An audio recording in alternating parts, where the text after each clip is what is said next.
वैष्णवजन स्पंदन गांधी विचार के। નમસ્કાર. વૈષ્ણવજન સ્પંદન ગાંધી વિચાર કે ગુજરાત વિદ્યાપીઠના આ પોડકાસ્ટમાં આપ સૌનું હાર્દિક સ્વાગત છે. આજે આપણે બાળકોના અધિકાર વિશે વાત કરીશું, બાળકોની સુરક્ષા વિશે. બાળકો સાથે જે કંઈ જાણતા કે અજાણતા કંઈ અજુગતું થાય એ અંગે, બાળકોનો ઉપયોગ થાય, દુરુપયોગ થાય એ અંગે વાત કરીશું. અને આ વાત કરવા માટે એક અધિકૃત વ્યક્તિ આપણી સાથે છે, અને એ સંયોજન એવું છે કે એ આપણા ગુજરાત વિદ્યાપીઠના જ પૂર્વ વિદ્યાર્થી. ગુજરાત વિદ્યાપીઠના સ્નાતક સંઘની ઉજવણી પ્રસંગે વિદ્યાપીઠના એવા ઘણા પૂર્વ વિદ્યાર્થીઓ અમને મળ્યા, અને એ લોકો અત્યારે ક્યાં છે, શું કામ કરે છે, એ બધું જાણીને અમને ખૂબ આનંદ થયો. એમાંના જ કેટલાક વિદ્યાર્થીઓને અમે વારંવાર સ્ટુડિયોમાં લઈ આવીએ છીએ. એમાંના જ એક આજે આપણી સાથે છે ઇન્દ્રસિંહ ચૌહાણજી. નમસ્કાર ઇન્દ્રસિંહજી. ઇન્દ્રસિંહજી ગુજરાત વિદ્યાપીઠમાં 1999 થી 2001 એ સમયગાળામાં અહીંયા વિદ્યાર્થી હતા.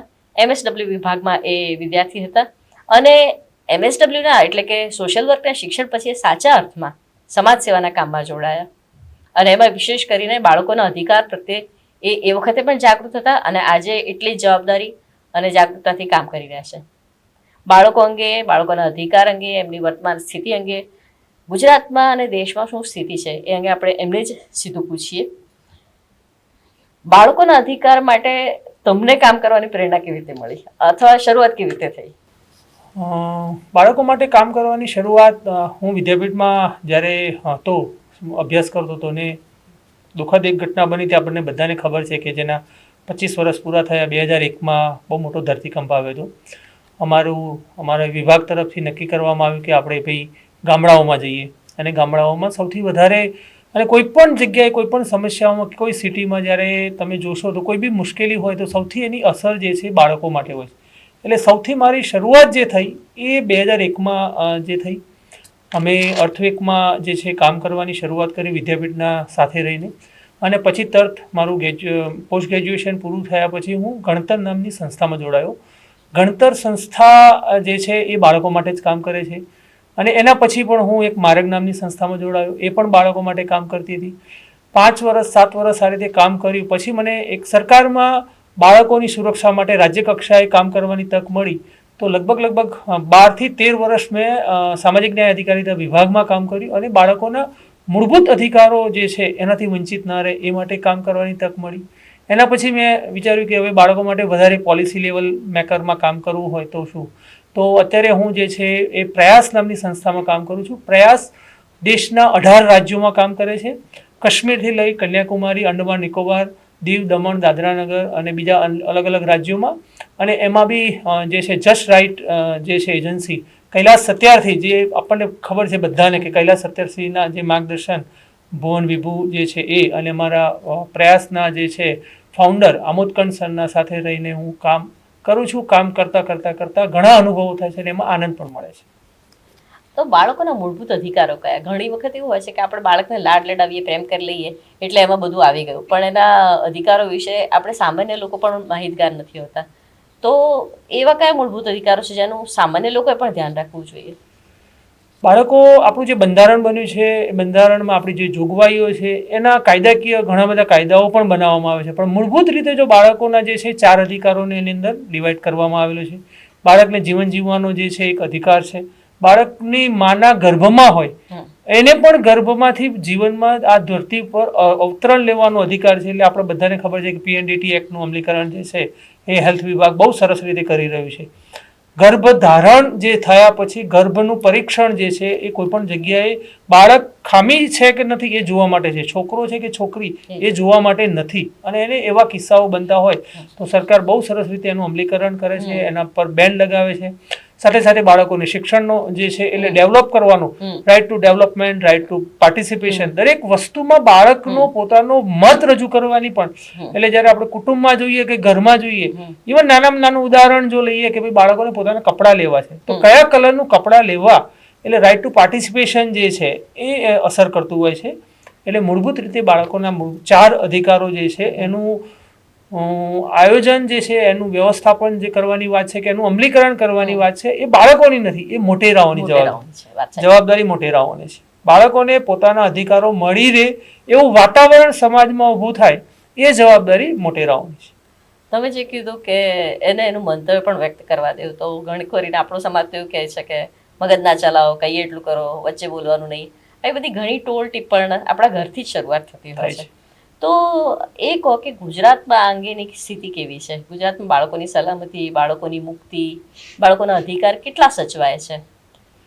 ગુજરાતની સ્થિતિને જો ધ્યાનમાં રાખીને વાત કરીએ, એટલે જેમ આપે હમણાં કીધું કે બાળકોને પોતાની વિચારને રજૂ કરવાનું, તો આપણે સૌને ખબર છે કે છેલ્લા 3-1 મહિના પહેલા નામદાર સુપ્રીમ કોર્ટે બહુ સરસ મજાનું જજમેન્ટ આપ્યું છે, જેનું અમલીકરણ હવે આવનારા દિવસોમાં થવાનું છે. કે ભાઈ અત્યારે સુધીની જે જોગવાઈ હતી કે બાળ લગ્ન જે થતા હતા, ઘણા બધા બાળ લગ્નો થતા હતા, એની અંદર પણ હવે એક વસ્તુ આવી છે કે કોઈનું એન્ગેજમેન્ટ કરવાનું હોય, સંબંધ બાંધવાનો હોય, તો સંબંધ બાંધતી વખતે પણ એની મંજૂરી છે કે કેમ, સંબંધ થઈ ગયા પછી લગ્ન થાય એ કાયદાની અંદર જોગવાઈ હતી. હવે તો સંબંધ નાની ઉંમરમાં સંબંધ પણ જો કરવામાં આવશે તો એ ડેફિનેશનને ચાઇલ્ડ મેરેજના પ્રોહિબિશન એક્ટમાં લાવવામાં આવી છે.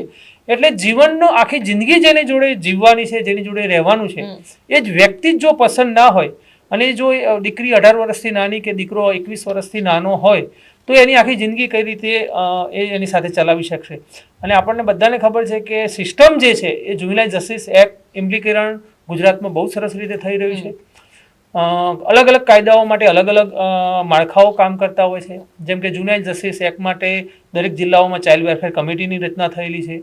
દરેક જિલ્લાઓમાં કાયદાના સંઘર્ષમાં જે આવતા બાળકો છે એ બાળકો માટે જુવેનાઇલ જસ્ટિસ બોર્ડ છે, બાળ સંભાળ ગૃહો છે, ડિસ્ટ્રિક્ટ ચાઇલ્ડ પ્રોટેક્શન યુનિટ એક આખું અલગથી એક યુનિટ કામ કરી રહ્યું છે. બાળ લગ્નને અટકાવવા માટેની જે છે એ બાળ લગ્ન પ્રતિબંધક અધિકારીઓ જે છે એ કામ કરી રહ્યા છે. ડિસ્ટ્રિક્ટ લીગલ સર્વિસ ઓથોરિટી જે છે એને પણ અમલીકરણનો ભાગ બનાવવામાં આવ્યો છે અને સ્પેશિયલ એક આશા યુનિટ જે છે એ બનાવવામાં આવ્યું છે. એટલે અમલીકરણના માળખાઓ જે છે અલગ અલગ બાળકોના અધિકારો, પોતાના અધિકારો મળી રહે અને સરકારની ઘણી બધી એવી યોજનાઓ હોય છે કે જેને એ પ્રોત્સાહન આપે છે. એમાં બાળકીઓને પ્રોત્સાહન મળી રહે માટે એમને સ્કૂલની અંદર અલગ અલગ શિષ્યવૃત્તિના પણ બેનિફિટ આપવામાં આવે છે.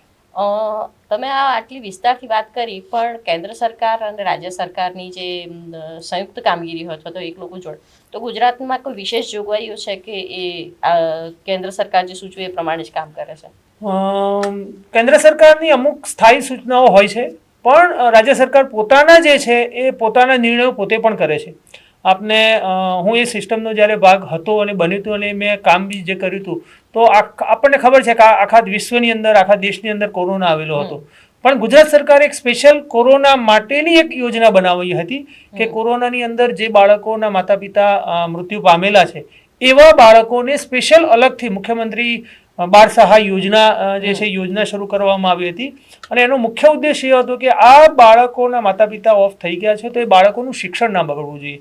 એ બાળકો જે છે 18 વર્ષના થાય ત્યાં સુધી, અને એના માતા પિતા નથી તો 18 વર્ષ પૂરા થયા પછી, દીકરી હોય તો 18 વર્ષ અને છોકરો હોય તો 21 વર્ષ પૂરો થાય ત્યાં સુધી એનું એજ્યુકેશન મળી રહે, અને એજ્યુકેશન પછી સામાજિક પુનઃસ્થાપન થાય એ માટે લગ્ન માટે પણ સહાય જે છે. એટલે રાજ્ય સરકાર કેન્દ્ર સરકારની જે સૂચનાઓ અને ઓર્ડર હોય છે એના કરતાં પણ ઉપર વટ જઈને વિશેષ પોતાની રીતે યોજનાઓ અમલીકરણમાં મૂકતા હોય છે. બહુ જ મહત્વની માહિતી તમે આપી. ખરેખર આ બાબત બહુ ઓછાના જાણમાં હશે કે સરકારે કેન્દ્ર સરકારની સૂચના ઉપરાંત વધારાની આ કામગીરી કરી. એની સાથે સાથે એક બીજી પાલક માતા પિતા યોજના છે જે આખા દેશમાં ક્યાંય નથી. પાલક માતા પિતા યોજના એવી છે કે જે પણ બાળકો જે છે એના માતા પિતા જો ઓફ થઈ ગયા છે તો એ એમના કાકા મામા માસીના ત્યાં જે બાળકો રહે છે તો એમને દર મહિને 3,000 રૂપિયા જે છે એ મળે છે. ગુજરાત રાજ્ય સરકારની પોતાની યોજના છે.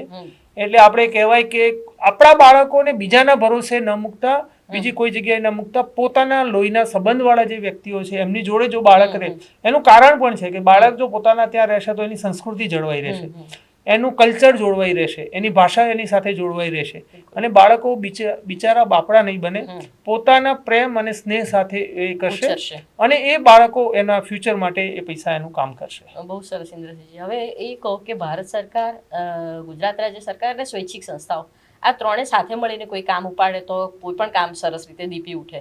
તો બાળકોના અધિકારના મુદ્દે આ ત્રણેય જણા સાથે મળીને કામગીરી કેવી રીતે કરે છે?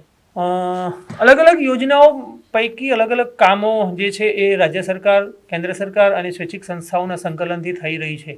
આપને જણાવું તો અત્યારે જે ભારત સરકારની એક બહુ મોટી પહેલ આખા દેશમાં ચાલી રહી છે, જેમાં રાજ્ય સરકારો પણ જોડાઈ છે, સ્વૈચ્છિક સંસ્થાઓ જે છે એ જોડાયેલી છે. જસ્ટ એલાયન્સનું એક 400 જિલ્લાઓમાં એક એલાયન્સ ગ્રુપ છે, જે સ્વૈચ્છિક સંસ્થાઓનું ગ્રુપ છે.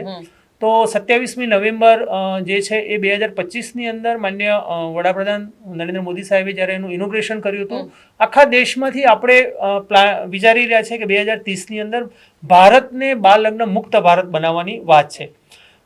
એનું એક વર્ષ જે છે 27મી નવેમ્બર 2025માં જે પૂરું થયું, એને લઈને અત્યારે 27મી નવેમ્બર 2025થી લઈ 8 માર્ચ 2026 સુધી 100 દિવસનો એક કેમ્પેન ચાલી રહ્યું છે. આ કેમ્પેન અલગ અલગ જગ્યાએ અલગ અલગ સ્વરૂપમાં ચાલી રહ્યું છે. એઝ અ પ્રયાસ તરીકે અત્યારે હું જ્યારે ગુજરાતમાં કામ કરી રહ્યો છું બાળ લગ્નોને અટકાવવા માટે, તો ગુજરાતની અંદર ખેડા ડિસ્ટ્રિક્ટ અને બનાસકાંઠા ડિસ્ટ્રિક્ટ, ખેડા ડિસ્ટ્રિક્ટની અંદર આપણે જો સર્વેના આંકડાઓ જે ભારત સરકારના આંકડાઓ છે જોઈએ તો 49% જેટલા બાળકોના બાળ લગ્ન થઈ રહ્યા છે. એટલે દર 2 લગ્ન 1 લગ્ન બાળકનું છે. આ ભારત સરકારનો NFS 5નો આંકડો છે કે 49% જે છે. સેકન્ડ નંબરે બનાસકાંઠા છે. પણ બનાસકાંઠા વહીવટીતંત્ર, ડિસ્ટ્રિક્ટ કલેક્ટર અને ખેડા ડિસ્ટ્રિક્ટ કલેક્ટર સાહેબની સાથે રહીને અમે સઘન પ્રયાસો કરેલા છે. અને આવનારા 2 દિવસની અંદર, 3 દિવસની અંદર ગુજરાત સ્ટેટ ચાઇલ્ડ પ્રોટેક્શન કમિશનની સાથે રહીને, ડિસ્ટ્રિક્ટ ચાઇલ્ડ પ્રોટેક્શન યુનિટની સાથે રહી, બાળ લગ્ન પ્રતિબંધક અધિકારીઓની સાથે રહીને અમે એક નવો પ્રયોગ કરી રહ્યો છે કે એક આખો પ્રયાસનો એક ટેબ્લો બનાવવામાં આવશે, અને ટેબ્લો ડિસ્ટ્રિક્ટમાંથી દરેક ગામે ગામ જશે, અને એ દરેક ગામોમાં જઈ, ગામના પંચાયતમાં જઈ, ગામની સ્થાનિક સંસ્થાઓ સાથે છે, ગામની ડેરી છે, એમને બધા સાથે, સભાસદો સાથે ચર્ચા કરશે. અને ત્યાં શપથવિધિનો પણ કાર્યક્રમ કરવામાં આવશે કે અમે નક્કી કરીએ છીએ, અમે શપથ લઈએ છીએ કે અમારા ગામની અંદર એક પણ બાળલગ્ન નહીં થવા દઈએ, અમારા કુટુંબની અંદર અમે જે છે દીકરીઓના લગ્ન નહીં થવા દઈએ, દીકરાઓ 21 વર્ષના ના થાય ત્યાં સુધી અમે લગ્ન નહીં થવા દઈએ. એટલે અમારો 8 માર્ચ સુધીનો જે છે, અને જિલ્લા કલેક્ટર, જિલ્લા વહીવટી તંત્રની સાથે રહીને ચાઇલ્ડ મેરેજ ફ્રી વિલેજીસ જે છે એ ડિક્લેર થાય. તાલુકા પંચાયત પ્રમુખ અને તલાટી સાહેબ સાથે સંકલન કરીને, સરપંચ સાહેબથી લઈને કલેક્ટર સાહેબ સુધીનું સંકલન, અને આવા અમે ગુજરાત રાજ્ય બાળ સંરક્ષણ આયોગના સહયોગથી અત્યાર સુધીમાં 3 જિલ્લાઓમાં ઝોનલ વર્કશોપ કરેલા છે, જેની અંદર અમે શરૂઆત અંબાજીમાં કરી. અંબાજીની અંદર 5 જિલ્લાઓના સરપંચોથી લઈને, ગામના આગેવાનોથી લઈને, ધાર્મિક મંદિરોના જે સંતો મહંતો છે એમનું પણ ખૂબ મહત્વ છે. કારણ કે જે વસ્તુ કાયદાથી નથી થતી એ ધર્મના લીધે પણ અટકે છે. તો અમારા પ્રયત્નો એ પણ રહેલા છે કે ધાર્મિક જે વડાઓ છે, ગુરુઓ છે ધર્મના, એમની સાથે રહીને મંદિરોમાં જઈને પણ જે છે એ આ પ્રચાર પ્રસારની કામગીરી થાય, જેથી કરીને દેશનું અને માન્ય વડાપ્રધાન સાહેબનું જે સ્વપ્ન છે કે 2030ની અંદર ભારતને બાળ લગ્ન મુક્ત ભારત કરવું છે, તો એના માટેના પ્રયાસો કરી રહ્યા છીએ, બધાને સાથે રાખીને કરી રહ્યા છે. પણ હું એવું સમજુ છું કે આ એક જે છે બાળ સુરક્ષા જવાબદારી એ કોઈ એક વ્યક્તિની નથી, એ સામૂહિક જવાબદારી છે. એમાં બધા મિત્રો સાથે જોડાશે. સરકારી વહીવટી તંત્ર છે, મીડિયા છે, ઇલેક્ટ્રોનિક મીડિયા છે, પ્રિન્ટ મીડિયા છે, સરકારી ઓફિસો છે, આમ વ્યક્તિ જે છે એ જો જોડાશે અને સહિયારો પ્રયાસ થશે તો બાળકોની સુરક્ષા બહુ સરસ રીતે જોડાશે. આ બધી વાતમાં સૌથી મહત્વનું જે દેખાઈ આવે છે એ સરકારના પ્રયત્નો, પણ કોઈ માતા પિતા આવી કાર્યવાહી કરે જ છે છુપાઈને કે ચોરી છુપી, તો એના સામે કોઈ કાયદાકીય કાર્યવાહી છે? આપણે બધાને ખબર છે કે હવે પહેલા 1098 કાર્યરત હતું, હવે 112 નંબર કાર્યરત થયો છે. કોઈ પણ ખાનગી માહિતી જે છે એ જો આવું કોઈ વ્યક્તિ કરતો હોય તો એની જો ફક્ત પત્રિકા અથવા કોઈ પણ ડોક્યુમેન્ટ જો મળી જતું હોય છે, મેં પોતે જે છે ઇન્જેક્શનના ઓર્ડર એક ડિસ્ટ્રિક્ટની અંદર લીધેલા છે. મારી જોડે ફક્ત પત્રિકા આવી હતી, મેં સીધો જે તે જવાબદાર વ્યક્તિ હતા એમને જાણ કરવામાં આવી હતી, અને લગ્ન થવાના હતા, જાન આવવાની હતી, એના 2 દિવસ પહેલા નામદાર કોર્ટ, ડિસ્ટ્રિક્ટ કોર્ટની અંદરથી અમે ઇન્જેક્શન ઓર્ડર લેવડાવ્યા હતા. અમે ઇન્જેક્શન ઓર્ડરના પહેલાં એક એફઆઈઆરનું જે છે એ પગલું પણ પાછળથી પણ એ બહુ જરૂરિયાત નથી પડતું. ઇન્જેક્શન ઓર્ડર લેવાની કામગીરી કરતા હોય છે. અમે અંડરટેકિંગની કામગીરી કરતા હોય છે. એટલે અત્યારે અમારું અંડરટેકિંગ એ અગત્યનું એટલે છે કે ગામમાં અમને ખબર પડે છે કે આનું એન્ગેજમેન્ટ થયું છે, તો અમે ફેમિલી સાથે જઈએ છીએ. સોશિયલ વર્કર અમારો સ્ટાફ હોય, દીકરી હોય અને ગામના પ્રિન્સિપલ કે ગામના આગેવાન જે છે એમની સાથે રાખીને એક અંડરટેકિંગ લેવડાવીએ છીએ કે તમે જો આ લગ્ન સંબંધ કર્યો છે અને જો લગ્ન કરશો તમને કાયદાની સમજ આપવું. બાળ લગ્ન જે છે એ કાયદો એ કાયદાકીય રીતેથી નહીં, સામાજિક પુનઃસ્થાપન કરવાની પ્રક્રિયા છે. કારણ કે સામાજિક રીતે એને સામાજિક કુરિવાજ છે, એને સમજાવટથી કરવો પડશે. વર્ષોથી ચાલ્યો આવતો આ બધી આજે થઈ છે એવું નહીં, વર્ષો પહેલા પણ બાળ લગ્નો થતા હતા. ધીમે ધીમે એમાં ઓછા ટકાવારી થઈ છે. દેશના ધ્યાનમાં રાખીને ગુજરાતમાં આપણો નંબર હજી 10મો કે 11મો હશે. પશ્ચિમ બંગાળ જે રાજ્ય છે, રાજસ્થાન છે, ત્યાં એવા ઘણા બધા રાજ્યો છે કે જ્યાં વધારે સંખ્યામાં બાળ લગ્ન થઈ રહ્યા છે. પણ જો ગુજરાતની વાત કરીએ તો એવા 7 ડિસ્ટ્રિક્ટ જે છે તેમાં સઘન પ્રયત્નો જે છે સરકાર દ્વારા થઈ રહ્યા છે. અને એમાંથી ટોપ મોસ્ટ 3 જે ડિસ્ટ્રિક્ટ છે એની અંદર પ્રયાસ તરીકે હું પોતે અમારી ટીમની સાથે રાખીને ખેડા, બનાસકાંઠા અને એમાં અમે લોકો કામ કરી રહ્યા છીએ. આમાં સ્વૈચ્છિક સંસ્થાઓ જે છે એ સરકારી એજન્સીને અથવા તો સરકારી વિભાગને કેવી રીતે મદદરૂપ થતી હોય છે અથવા તો કેવી પ્રકારની હેલ્પ મળતી હોય છે? સૌથી વધારે સરકારી સંસ્થાઓ અને એનું કામ જે છે એક રેકીનું કામ છે. રેકી મતલબ કે ગામડાની અંદર, ફળિયામાં કઈ જગ્યાએ બાળ લગ્ન થવાનું છે. તો મોટાભાગના જે સ્વયંસેવકો કે સોશિયલ વર્કરો જે હોય છે ગામના લોકો સાથેના એમના સંબંધો હોય છે. ડિસ્ટ્રિક્ટ કક્ષાએ મોટાભાગે સરકારી તંત્રનું વહીવટી તંત્ર ડિસ્ટ્રિક્ટ કક્ષાએ હોય છે. એટલે ગામડામાં જે માહિતી હોય છે એ માહિતીને લિંકેજીસ કરવાનું સ્વૈચ્છિક સંસ્થાઓ જે છે એ કરતી હોય છે. સ્વૈચ્છિક સંસ્થાઓ આખા દેશમાં કામ નહીં કરી શકે, ગામડે ગામડે નહીં પહોંચી શકે. સરકારના જે પાવર છે એ પાવરનું સાથે સંકલન કરીને કામ જો સ્વૈચ્છિક સંસ્થાઓ કરે છે તો એનું પરિણામ ચોક્કસ સારું મળે છે. અને મૂળ વસ્તુ એ છે કે એક બાળકનો અધિકાર જે છે એ હનન થઈ રહ્યું છે એ માટે કામ કરવું છે, નહીં કે નામ માટે. જો કોઈ પણ વ્યક્તિ નામ માટે કામ કરે તો ત્યાં એનું કામ થતું નથી. નામ અગત્યનું નથી, બાળકનો બાળ અધિકાર માટે એનું અધિકારોનું સંરક્ષણ થાય એ જરૂરી છે.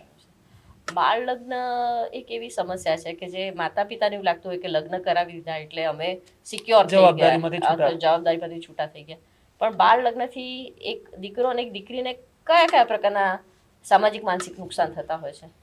ઘણા બધા નુકસાનો થતા હોય છે. એના ઘણા બધા ઉદાહરણ પણ જોવા મળેલા છે. આપણે જ્યારે જોઈએ છે કે ભાઈ માતા પિતા એવું વિચારતા હોય છે કે મારી મોટી દીકરી જે છે એ મોટી દીકરીની સાથે નાની દીકરીનું લગ્ન થઈ જાય તો એક ખર્ચમાં 2 કામ થઈ જાય. બીજું અનસિક્યુરિટી પણ ફીલ કરતા હોય છે કે ભાઈ એક દીકરી મારી સાસરે વરાવી દઉં છું મોટી ઉંમરની, પણ નાની દીકરી જે છે અને અત્યારની જે પરિસ્થિતિ છે એટલે એમને એવું થયું કે અમે બીજી જગ્યાએ જવાના હોય તો અમારી દીકરી અહીંયા છે.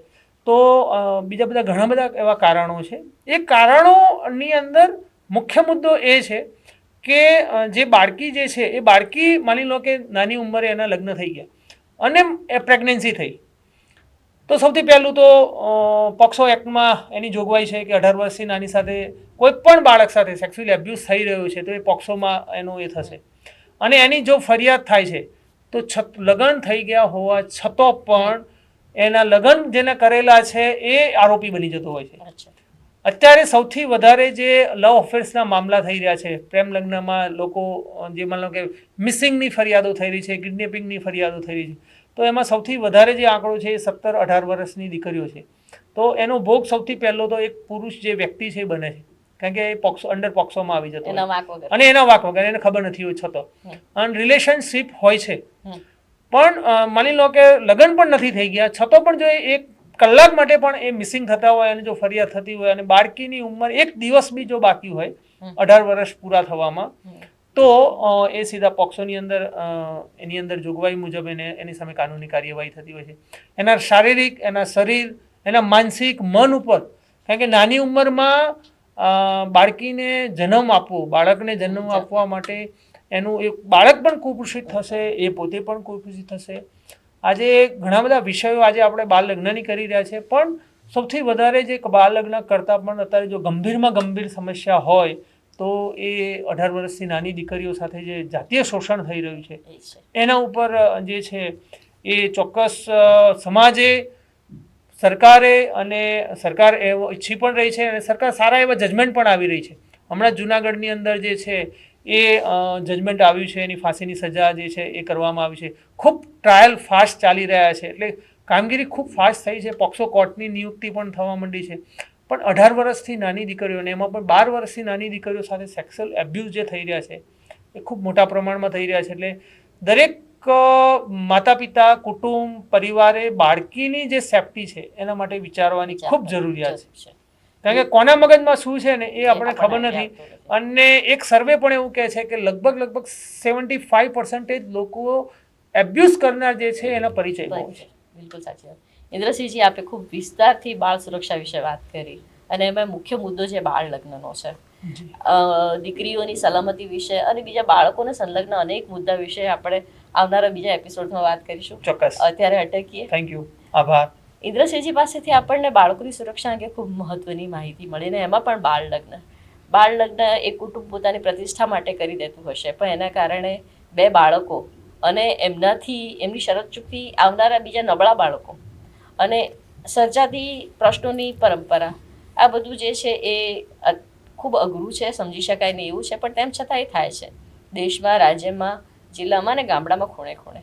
આ બધી વસ્તુ અટકાવવાનું કામ એકલું સ્વૈચ્છિક સંસ્થાઓનું, રાજ્ય સરકારનું કે કેન્દ્ર સરકારનું નથી. આપણે સૌએ કોઈને કોઈ રીતે જાગૃત થઈને આમાં જોડાવવું જોઈએ અને સહયોગી બનવું જોઈએ. આજે અત્યારે અહીં અટકીએ. ધન્યવાદ. નમસ્તે. वैष्णवजन स्पंदन गांधी विचार के